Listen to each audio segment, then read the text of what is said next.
Welcome to Mind Over Matter, the podcast where we explore the power of the mind, energy, and holistic healing to transform our lives.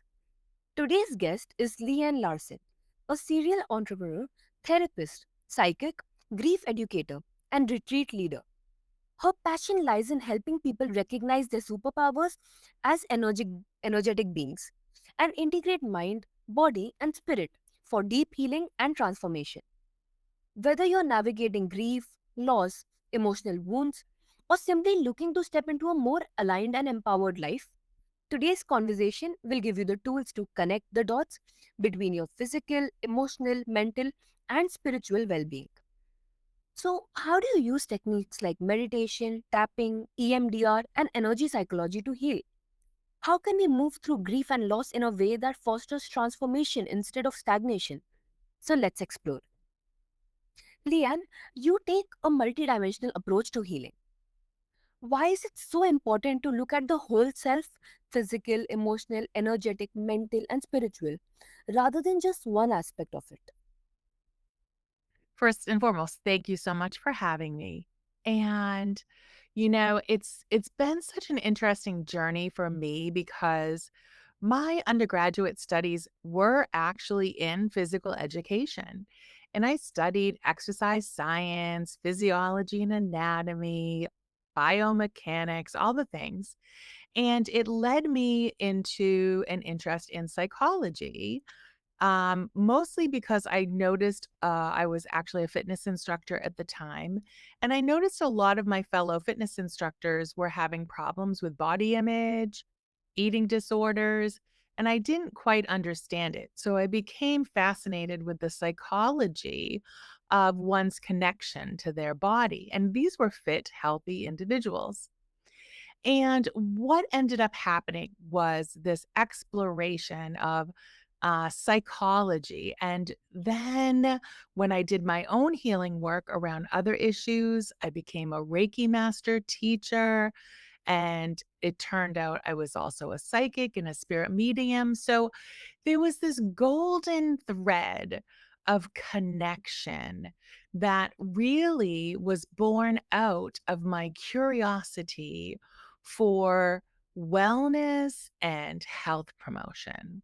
How do we live our best lives with the challenges that we have being physical beings in this world where there is a lot of heavy lifting for us to do? And in the end, what I have discovered is through my work as a CEO of a private group mental health practice, we have 50 employees, and also my membership in the Association for Comprehensive Energy Psychology, where there is so much research about things like the energy body, the meridians, the chakras, Reiki, and how they can be manipulated to improve mental well being, decrease symptoms of anxiety, depression, even chronic pain in the body. So, my background as an energy healer, coupled with my education, training, and expertise as a therapist, has brought me to this new place of curiosity where I discovered it is all connected, all connected. Even Einstein said, life is made up of energy. We are energetic beings. And he was like, that's that. That is what we are. And so, in this journey of curiosity, I have discovered that we can leverage tapping into that energy body, coupling it with psychological theories or frameworks to help people with their thought life and their emotions. We can have transformational healing. And I applied it to my grief work. That is my specialty as a therapist and retreat leader. Because I'm a spirit medium, it goes very nicely with that work. And I was able to experience the fact that EMDR, which is a psychological therapy, where it is eye movement, desensitization, reprocessing, the number one form of therapy for trauma. If anyone has trauma, that's what you want to look for today. It's not CBT, it's not DBT. Start with EMDR. So, EMDR, when applied to the sadness, the emotion of sadness, not anger, not guilt, not regret, not shame, sadness, only sadness. When you go into the emotion of sadness and use EMDR, the individuals can heal their grief or at least begin a new journey on their grief by having an induced after death communication with their loved one. The IADC community has called this a mystical experience. As a working spirit medium with over 20 years experience, and also the same amount of experience as a therapist, I assure you that our clients who are having IADCs are having their energetic body, their energy being, their spirit, their soul, have an experience of the loved one that they have lost, just like a medium would. It's an exchange of energy. Energy is information. Information travels on energy. So we are even able to connect. And so the premise with my retreats, the premise with my therapy work, the premise with my grief community is this: that we are energetic beings. You cannot put energy out. You also cannot contain that energy in a box. And we are able to, even after the death of our loved ones, learn how to feel their presence, to experience their insight, to allow them to continue to shape us and reshape us in our lives through signs, symbols, after death communication, maybe energy healing, meditation, self hypnosis, so many ways that we can get into that place to connect, and it helps heal. Listen, it's not better than if they were here. It would be better if our loved ones did not have to leave, but none of us get out of life, right? None of us do. And so this is a passion of mine to transform the way people experience grief and loss and the way that people make meaning out of their lives. So that's sort of the pinnacle of my journey as a therapist and how I have built a bridge, if you will, between the science of the psychology and also the energy body, and just made a connection there to help people transform. And there's plenty of research. My number one go to person is Joe Dispenza. I love his book, Becoming Supernatural. Some great research in there, some great meditation in there. Bob Lipton has done an incredible amount of research on the behalf of the Association for Comprehensive Energy Psychology. And one of the other things, Stephen Porges has really taught us about the vagus nerve and understanding that through breath, through intention, through tapping, through meditation, we can calm down our central nervous system and get into a relaxed state, which is where we want to be. Because when we can get there, we stop sending stress signals to the brain from our amygdala, and we can create space to do that transformative work and to get grounded, get centered, get focused, and really, really start what I like to call slaying the earth walk. It's all there for us. Mm-hmm. Absolutely. Makes sense. So, how does imbalance in one area of life affect all the others? I think that the reality is having a body is a full-time job. And it is so important to understand that we must look to the needs of the physical body for sleep, movement, nourishment, hydration. If we do not have those things in place, we cannot regulate our emotions. We cannot think optimally. And the emotional body is expressed through relationships. If we are not tending to our boundaries, if we are not living authentically, then we are going to struggle with having healthy relationships. If we get stuck in toxic relationships, if we get stuck in relationships with what I like to call emotional zombies, which is you give, give, give, give, but there's no reciprocity, you will burn out, you will get worn down, you will have nothing left to give. Or those psychic vampires that just anytime they show up, they're so negative, they just drain your life force. Studies have been done on this. We are frequency, vibration, magnetism. People who drain you literally decrease your magnetism that you're putting out. The vibration and the frequency of your energy field diminishes. It's all very real. It's all very connected. And so it's not that you need to run marathons, be a triathlete, be the most, studied and learned person and intellectually stimulate yourself with new information 24/7. It's not that. It's that you need to really have moments of stillness where you can be, you can connect with yourself. Am I taking care of myself?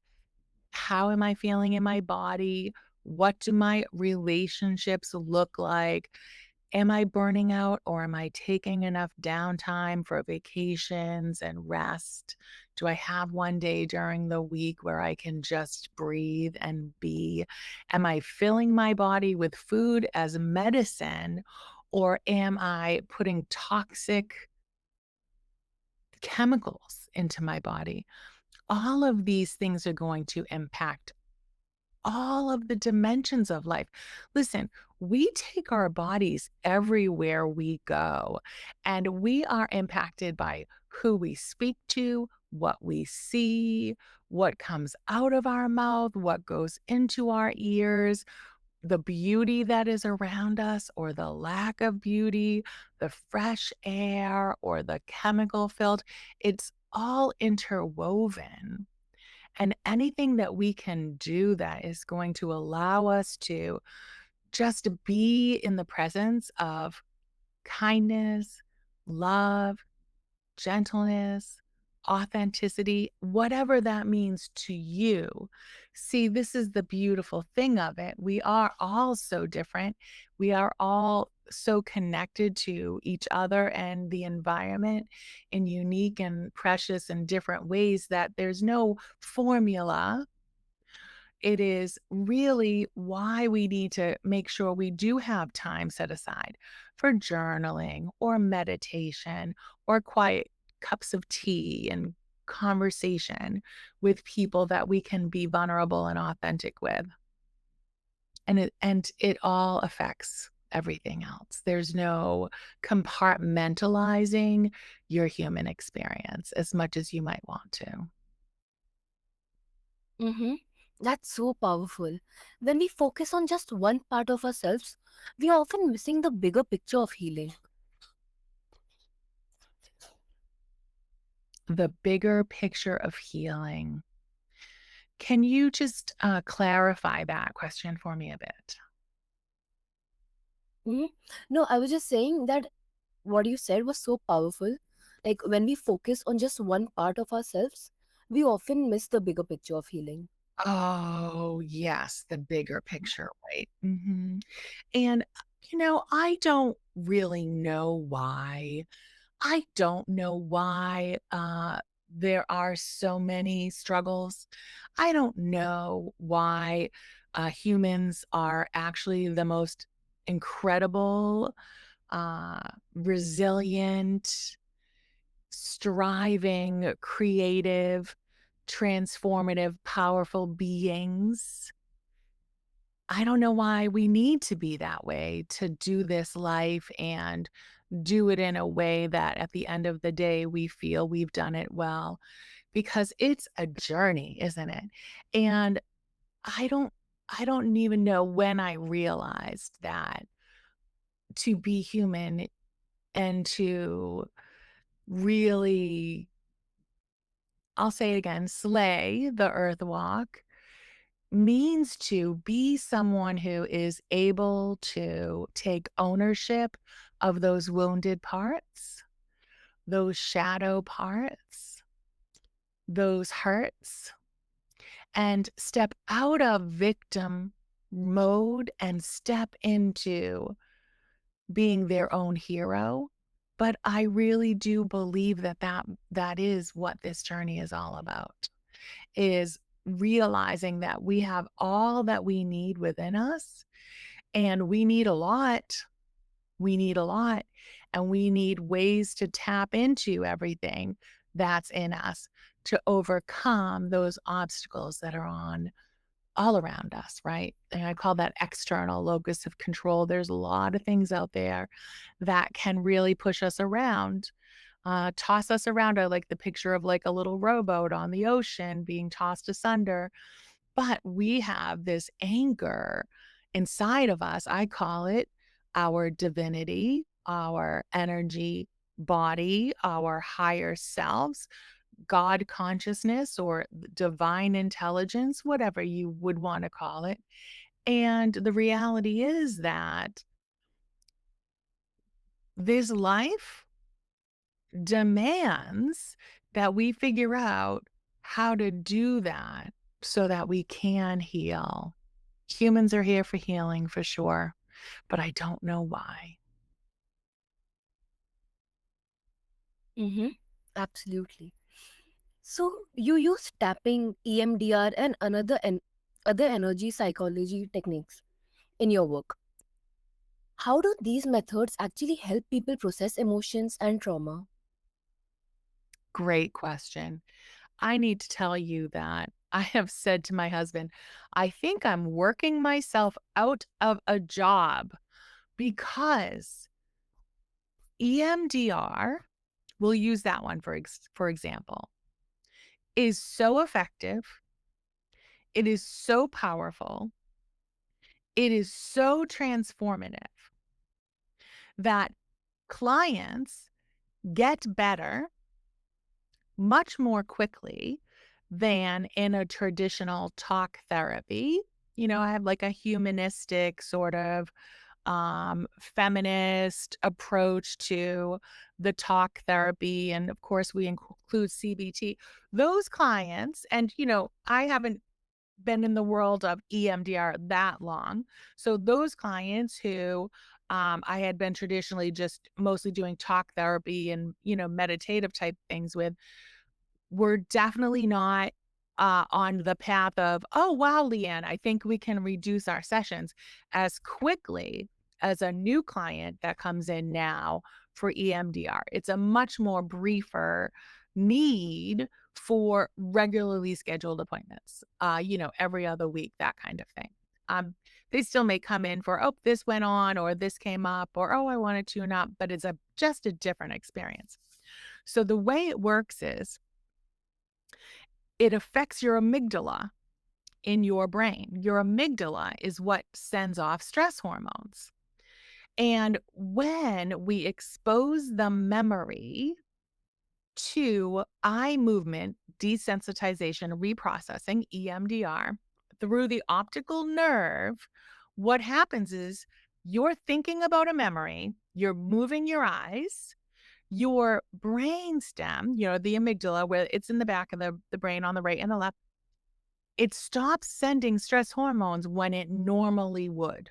So you're thinking about a memory that would traditionally trigger you.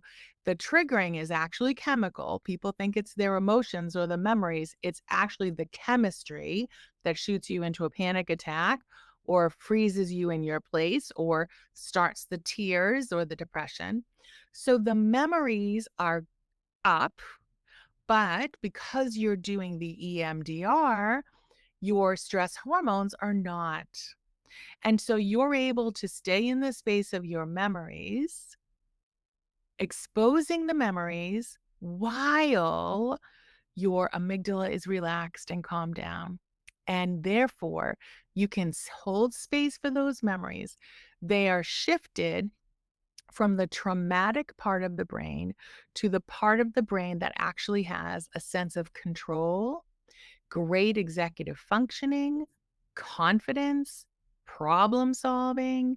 It's a timekeeper. The next thing you know, someone who came in at a level 10 of activation gets all the way down to a level 1 or 2, sometimes a 0. And they're like, I cannot believe it. And when we start the session, I always say, what is the story you're telling yourself about this memory? And then at the end of the session, what is the story you are telling yourself now about this memory? It is always completely different. For instance, I did EMDR with one person. The story was, this has changed and ruined everything. That was the story they were telling themselves. At the end of the session, the same memory, the same event, the same thing that happened, the story they are now telling themselves is, oh my gosh, things are so much better than I could have ever possibly imagined. And it wouldn't have happened if that event didn't happen. So they can completely see another aspect of it and the benefits that have come from that trauma. There was another person who did an EMDR who it was a sexual assault, and they were feeling guilt and shame because they did not fight back. That was the story. I feel like shameful that I didn't fight back. That was the story they told themselves. At the end of the session, they were like, oh my gosh, I did do something. I dissociated. I protected myself. I just didn't do nothing. I did something. I did the best thing for myself, and I was taking care of myself. EMDR did that. Mm-hmm. That's amazing. So, can someone use these techniques even if they don't fully understand the science behind them? Oh, of course. That is really my master's degree is in education. I am actually a grief educator. I am a Reiki master teacher. Therapists are educators. And I think that part of our job, an important part of our job, and actually I spend a lot of time putting free content out to help people understand these things, is to teach and to help people understand what is happening in their body and what is happening in their life, how their decisions that they have 100% freedom to choose. Everyone's the protagonist of their own life. They with information, they can make more informed decisions. For instance, talk therapy does not touch your amygdala. So if you go to CBT, if you go to DBT, if you go to motivational interviewing, fine. They're good therapies. They build alliance, they build connection. The therapist is a mirror holding up to you your experiences so that you can see reflected back where you may want to make some shifts and changes. Very valid, valuable, and honestly, therapists love their relationships with clients. Make no mistake, your therapist is in a relationship with you as much as you are in a relationship with them, and you are valued and you are blessing them by sharing your journey with them. So that's talk therapy. When you get into EMDR or tapping, you are actually impacting the amygdala. You are changing the neurochemistry of your brain. You are creating new pathways to transform the way that you are receiving stress, hormones, and chemistry. It also helps you with cognitive flexibility. Just like I talked about, what was your story in the beginning? What it changed. The story changed. So, talk therapy can help with cognitive flexibility and help, new meaning making and all that. But it takes much longer to do that because it has no power over the stress hormones. And many people listening may have even had the experience where talk therapy re-traumatized them, made their trauma even worse.